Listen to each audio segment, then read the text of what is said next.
Did you know there was a full trailer for the Doctor Who festive special out? Yes, of course you did, because it was 3 days ago and everyone's already covered it to death.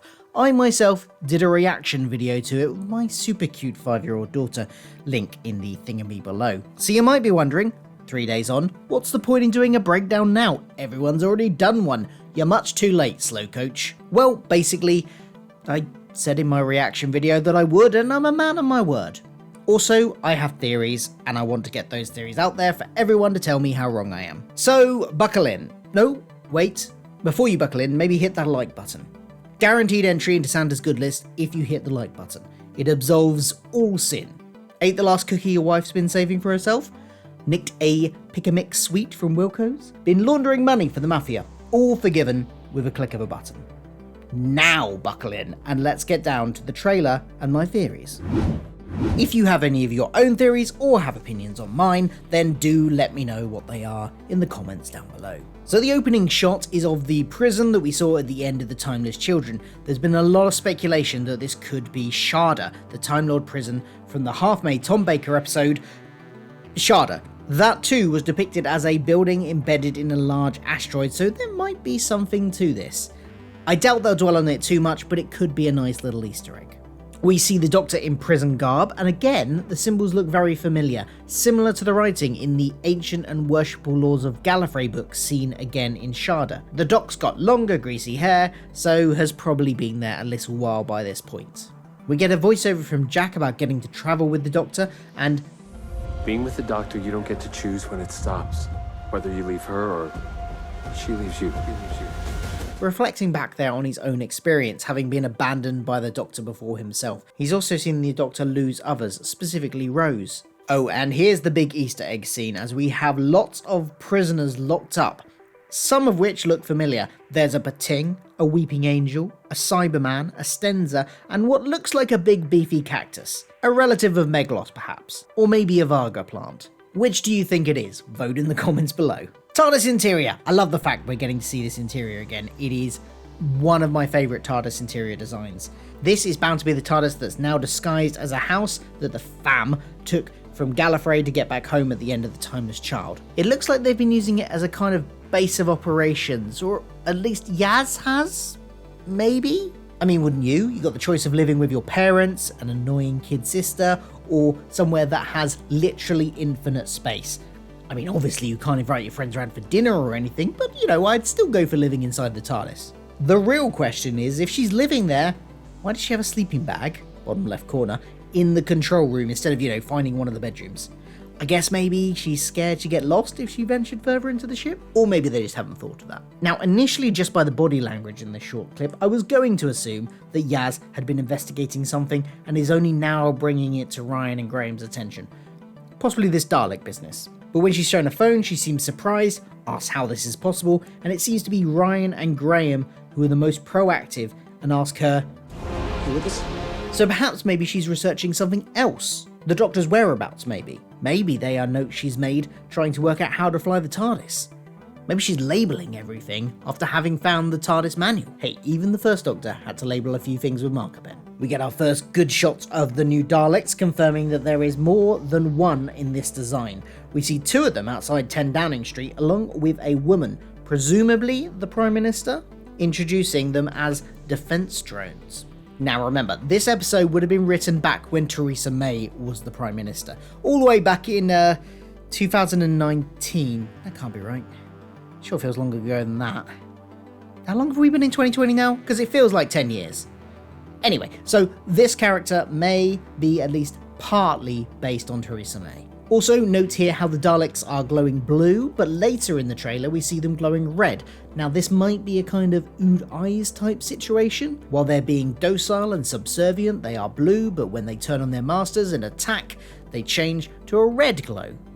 One possibility at least. We see a very quick shot of what looks like Jack Robinson looking at a Dalek mutant in a tank and another human hooked up at the head to the tank. Are they transferring knowledge or personality from humans to the mutants that they themselves have cloned, perhaps? Then we get a proper look at Jack Robertson. Last time we saw him, he was planning on running against Trump in 2020. That was the dialogue we got in Arachnids in the UK. Did he win? In which case he'd be president-elect if this episode is set on the date it airs. Or perhaps he lost and is bitter and is there just as a businessman.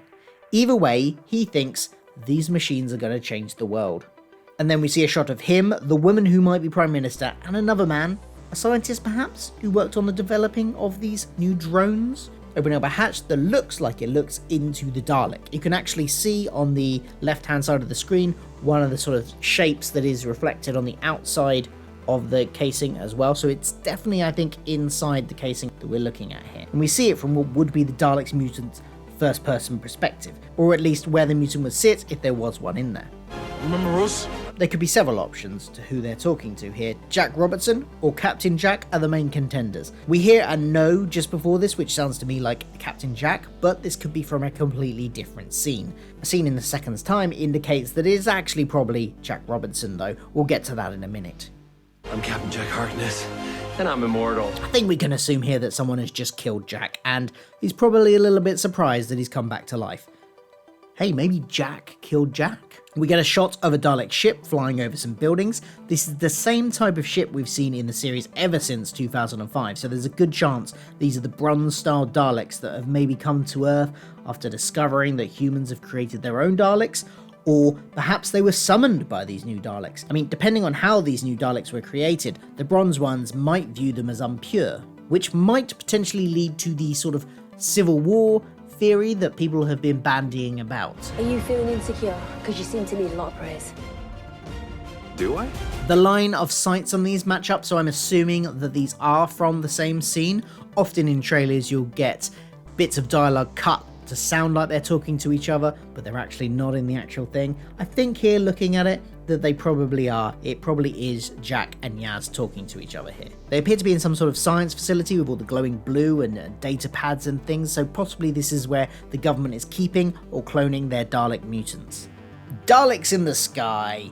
Really cool looking scene this. There is a lot of new Daleks, and they are attacking people on the street. Also glowing red, so perhaps this is after they turn against their human creators?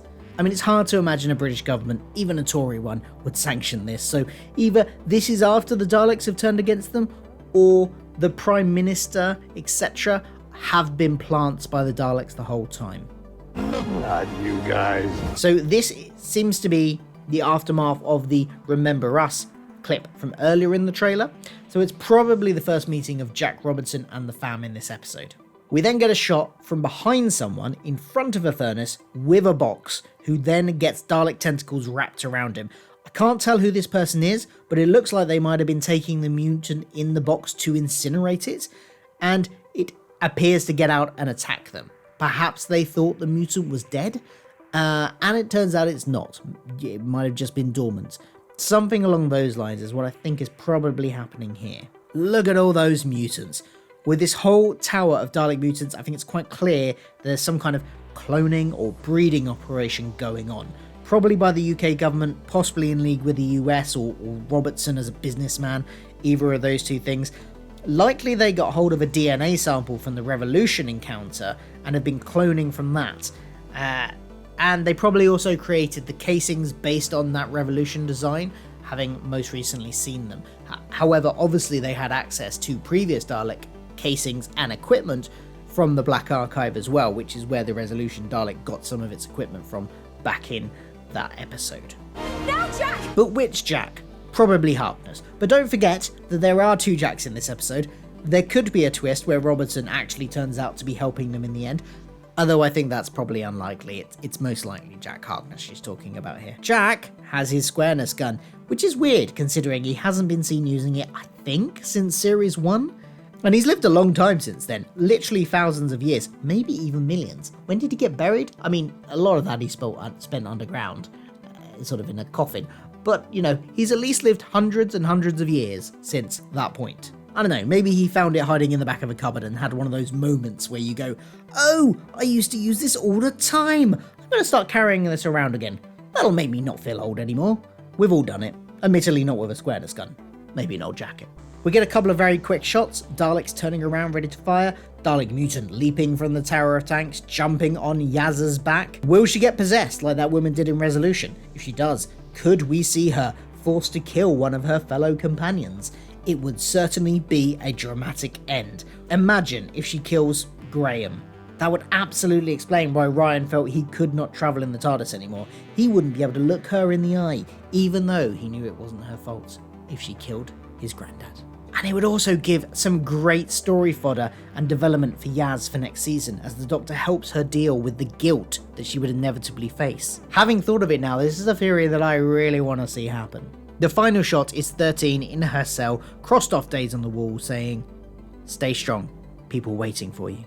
Does she know that? Has she received some kind of message? Or is she just assuming? Oh yeah, and it's on New Year's Day. Boo!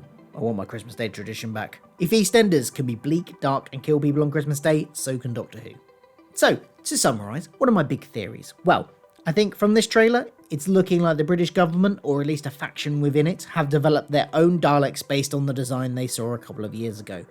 Robertson is involved either as President-elect, President if they're not following the real world timeline, or simply possibly as a businessman if he lost the election. It is probable that if UNIT were around, they would not have allowed the development of these Daleks to take place, because UNIT knows what Daleks are, and they're not stupid. Most of the time. So that's probably why they were defunded, to get them out of the way. And then all of their assets from the Black Archive were transferred to the private company MDZ Research, where these new Daleks were probably developed. See people, privatization of national assets to profit-making companies is bad, because profit, not people, is their main priority. Anyway, whether Kate Stewart's underground unit operation, that we know is active somewhat in some form from the trailer to the live immersive theatre event Time Fracture, is involved, is yet to be seen, but there have been sightings at filmings of a van with UNIT branding on it, so maybe. I hope it's not the same situation as Victory of the Daleks, where the Daleks have set themselves up this operation to pretend to be servants. I think a much more interesting story would be that the government has actually created these new Daleks of their own accord, and it goes horribly wrong, with the Bronze Daleks maybe showing up a bit later when they get wind of it. They are clearly deliberately not showing much of the Doctor in this trailer. I think she'll have her own storyline in the prison possibly, but they're keeping a lot of that under wraps at the moment. Probably an escape plan of some kind. We'll see that scattered throughout the episode, I think. I don't think it's going to be a Doctor Light one exactly, but I think the Doctor's going to have her very own separate story right until the end, where maybe she shows up right at the final battle stage of the Earth adventure. Jack looks to be mostly based on the Earth storyline, so not rescuing the Doctor as many had previously predicted. Perhaps him hearing the TARDIS that we hear in the teaser trailer the previous week was actually the spare TARDIS, and Yaz has figured out how to fly it. Or perhaps it's just near the end of the story when the Doctor returns. Talking of Jack, there is the issue of Torchwood to deal with. What's its status as far as Jack is concerned? Even discounting Big Finish stuff, last time we saw it on TV, there was still a small gang around and looking like they were going to continue to try and protect the world. But if we do count Big Finish, they've reformed properly to some degree with new members, even if the national governments aren't necessarily aware of them. So it would be odd for Jack not to mention them. Unless this is Jack from much, much further along in his own timeline, say another 1,000 years older than when we see him in the Big Finish stuff. He can't suggest involving the Torchwood of his time because that would cross his own timeline. Frankly, if Torchwood doesn't even get a mention and there's no other explanation, this will be my headcanon, and I will hear no arguments. Well, I mean, I will hear them. Put them in the comments below. Let me know what you think about all these theories and what yours are in the comments down below.